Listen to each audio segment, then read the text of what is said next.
My wife Taylor and I recently moved out of our old home. She didn't like being so close to her family and wanted to put some distance between us and them. So that's what we did. We don't have kids. And she stopped working ages ago, so she was relatively amenable to my suggestions about where to move. I'm an electrician, so bouncing around isn't much of a problem for me. We eventually settled on New Mexico. We've both been rural people all our lives. So it wasn't that drastic of a lifestyle change that was about 3 months ago, give or take. We found a fantastic deal on a place way out in the country. The house is honestly bigger than we really need, especially since it's just the two of us and our black lab Lola. But honestly, we figured we'd make use out of the extra space. Maybe even host some of the friends we'd make. We'd been settled in for a few months when I started noticing something odd. The upstairs lights kept tripping circuits, but the rest of the house would still have power after this happened. Once or twice. I knew exactly what the problem was. Like I said, I'm literally an electrician, so this kind of stuff is my bread and butter. I figured it would be an easy fix, just a matter of rearranging some of the load on the breaker, which in all likelihood was downstairs. Times like those make me happy that I'm the type of guy who knows how to fix things. To be honest, I hadn't spent that much time in the basement since we moved in. I didn't really have a reason to. We looked it over briefly when the realtor showed us the place, but I didn't pay much attention. Come to think of it, I don't think I'd been in there one time since then anyway. I walked down the stairs and started looking around for the main breaker. The basement was pretty cluttered, and definitely not the type of space that could be easily used. It looked more like a storage room than a basement. Eventually, I figured out where the main was and started fussing around. After about 10 minutes, I realized where the load imbalance was and told myself I'd rewire it when I had more time at that point. I was about to go upstairs when curiosity got the better of me. I figured since I was down in the basement already, it probably wouldn't be a bad idea to have a look around. After all, this is my house. And it was honestly a little strange that I didn't know every square inch of it. Like I said, most of it was filled with old furniture and a bunch of junk. There wasn't anything particularly interesting down there, and I eventually concluded that trying to transform it into a usable space would be way too much of a hassle. That's when I noticed something odd. In the far corner of the basement, behind a stack of old wooden chairs, was a large metal door. It was strange because this wasn't just any door.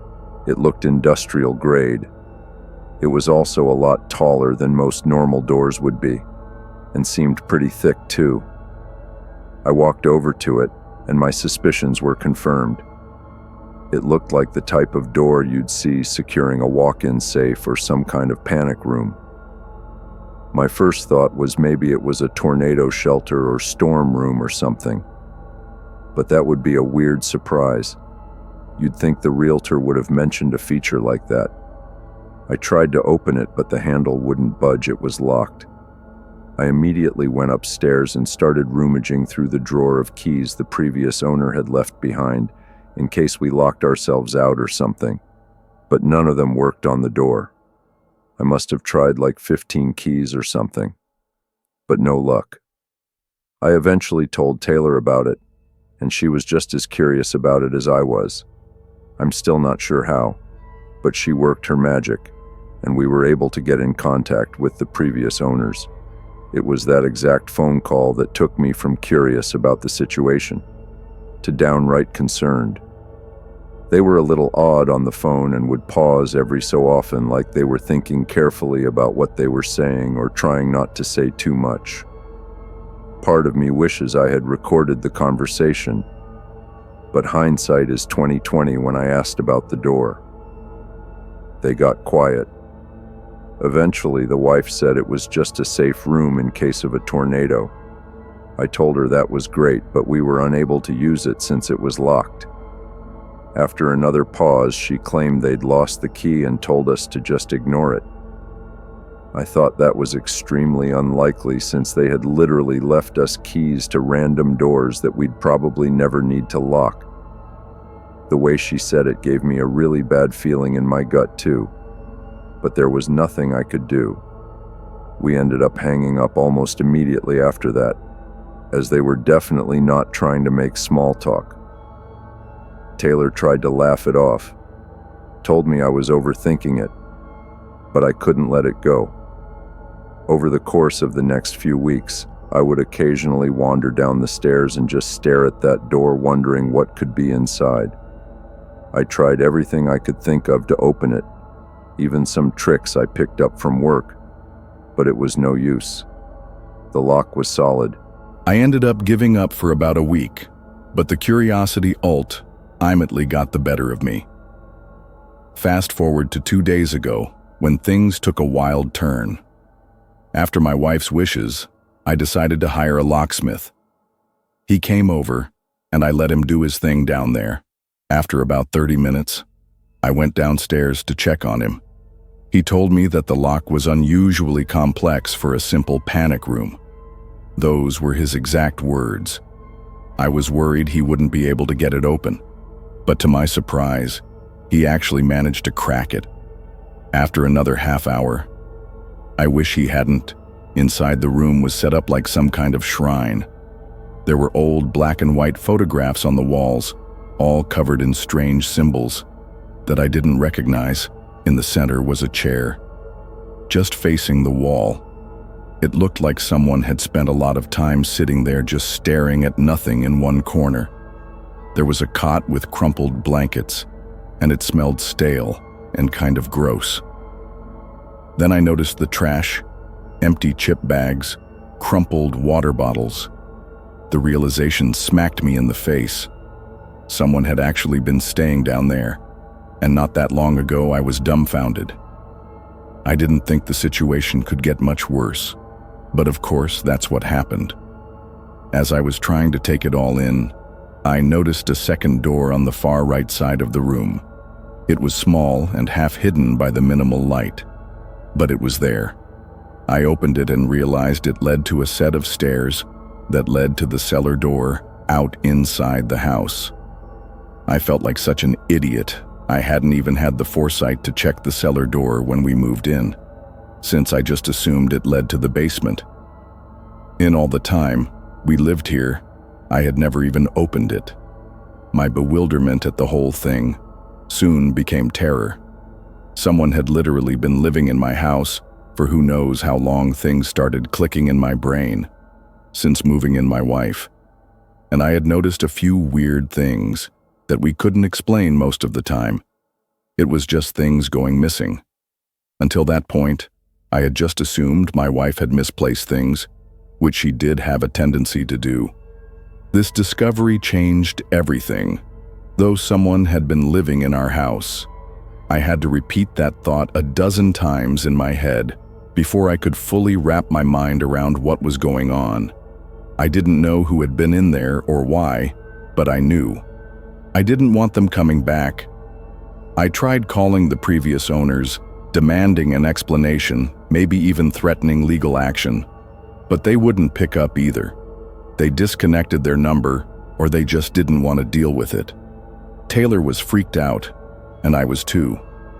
That night, I took some heavy furniture and barricaded the cellar door from the inside. I found a heavy-duty looking chain and padlocked it shut for good measure. I didn't care what it took. There was no way I was letting someone sneak back in through that door.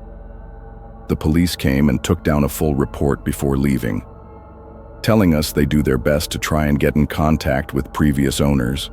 We even called our realtor, who was horrified and said she'd assist the police in any way she could that night. As we were getting ready for bed, we heard it. There was a loud bang on the front door. Lola shot up barking like crazy, and we both froze. Neither of us moved, just staring at each other, listening. After a few minutes, the banging stopped, but then we heard small rocks tapping against our bedroom window.